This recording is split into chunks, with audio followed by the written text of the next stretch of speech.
بسم اللہ الرحمن الرحیم۔ السلام علیکم ناظرین، بیان کیا جاتا ہے کہ بنی اسرائیل میں ایک شخص تھا جس کی بیوی نہایت حسین تھی، جس پر وہ اسرائیلی فریفتہ تھا۔ چنانچہ جب اس عورت کا انتقال ہو گیا تو اس اسرائیلی کو بڑا کلک ہوا اور ایک مدت تک وہ اس عورت کی قبر پر بیٹھا روتا رہا۔ اتفاقاً حضرت عیسیٰ علیہ السلام کا ادھر سے گزر ہوا تو انہوں نے اس اسرائیلی کو پریشان حال دیکھ کر اس کا سبب معلوم کیا۔ جب اسرائیلی نے اپنا واقعہ بیان کیا تو حضرت عیسیٰ علیہ السلام نے دریافت فرمایا، کیا تو چاہتا ہے کہ میں اس کو تیرے لیے زندہ کر دوں؟ اس نے عرض کیا کہ ہاں حضور، یہی چاہتا ہوں۔ چنانچہ جب حضرت عیسیٰ علیہ السلام نے اس قبر کے مردے کو آواز دی تو قبر سے ایک حبشی غلام، جس کے ناک کے نتنوں، آنکھوں اور جسم کے دوسرے سوراخوں سے آگ کی لپٹیں اٹھ رہی تھیں، حضرت عیسیٰ علیہ السلام کو دیکھتے ہی غلام نے کلمہ پڑھا کہ لا الہ الا اللہ عیسیٰ روح اللہ۔ اسرائیلی نے یہ دیکھ کر عرض کیا، حضور مجھ سے غلطی ہو گئی، میری بیوی کی قبر تو دوسری ہے۔ یہ سن کر حضرت عیسیٰ علیہ السلام نے حبشی کو حکم دیا کہ تم اپنی قبر میں واپس ہو جاؤ۔ چنانچہ وہ مردہ ہو کر گر گیا اور اس کی قبر کو مٹی سے چھپا دیا گیا۔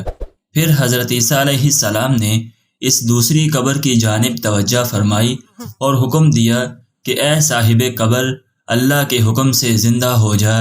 چنانچہ قبر پھٹی اور اس سے ایک عورت سر سے گرد جاڑتی ہوئی باہر آ گئی، جس کو دیکھ کر اسرائیلی بولا کہ یا روح اللہ، میری بیوی یہی ہے۔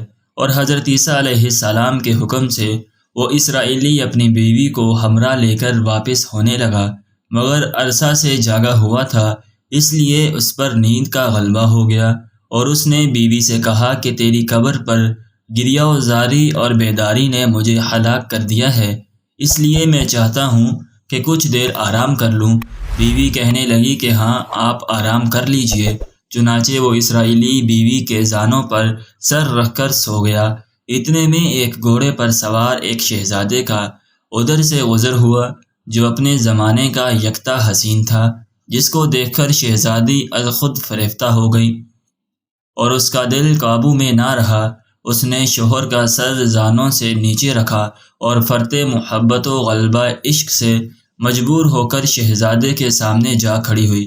ادھر جیسے ہی شہزادے کی نظر اس پر پڑی، وہ بھی اس کو دیکھ کر اس پر فریفتہ ہو گیا اور عورت کی خواہش پر اس کو اپنے گھوڑے پر بیٹھا کر لے گیا۔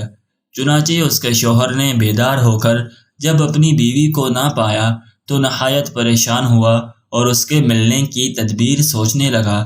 سوچتے سوچتے آخر اس کے نشانے قدم پر چل کر اپنی بیوی کو تلاش کر لیا، جو شہزادے کے پاس پہنچ چکی تھی۔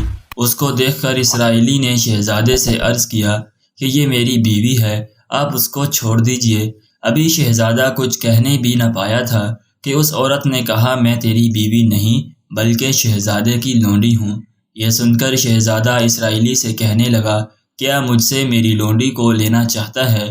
اس نے کہا، خدا کی قسم، یہ میری بیوی ہے جس کو میرے سردار حضرت عیسیٰ علیہ السلام نے مرنے کے بعد میرے لیے زندہ کیا ہے۔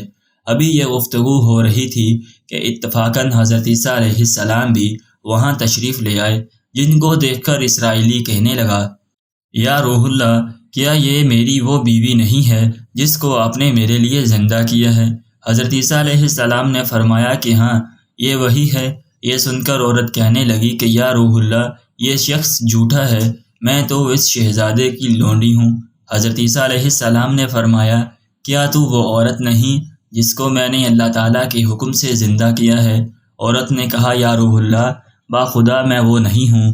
اس کے بعد حضرت عیسیٰ علیہ السلام نے فرمایا، جو جان خدا کے حکم سے میں نے تجھے دی ہے اس کو واپس کر دے۔ یہ سنتے ہی وہ عورت پھر مردہ ہو کر گر پڑی اور حضرت عیسیٰ علیہ السلام فرمانے لگے کہ جو شخص ایسے آدمی کو دیکھنا چاہے جو کافر مرا تھا اور زندہ ہو کر ایمان لایا، تو وہ اس حبشی غلام کو دیکھ لے جو پھر ایمان کی حالت میں مرا ہے، اور جو کوئی ایسے شخص کو دیکھنا چاہے جو مومن مرا تھا، پھر اللہ نے اسے زندہ کیا اور وہ کافر ہو کر حالت کفر میں مر گیا تو وہ اس عورت کو دیکھ لے۔ اس واقعہ کو دیکھ کر اسرائیلی نے قسم کھائی، اب کبھی نکاح نہ کروں گا، اور میدانوں کی طرف نکل گیا جہاں اللہ تعالیٰ کی عبادت میں مصروف رہ کر اسے موت آ گئی۔ اللہ تعالیٰ اس پر رحم فرمائے۔ نبی اور رسول کے اقرار و انکار کا نتیجہ اس حکایت سے ظاہر ہوتا ہے، اور سبق ملتا ہے کہ کامیابی اپنے نبی کی اطاعت و محبت سے ہی مل سکتی ہے۔ چنانچہ ہمیں بھی چاہیے کہ ہر حال میں اپنے نبی کی اطاعت کو سامنے رکھیں، چاہے دل مانے یا نہ مانے، لیکن نبی کریم صلی اللہ علیہ وسلم کے طریقوں کو لازمی اپنایا جائے۔ اللہ تعالیٰ اس واقعہ سے سبق حاصل کر کے عمل کرنے کی توفیق عطا فرمائے۔ آمین یا رب العالمین۔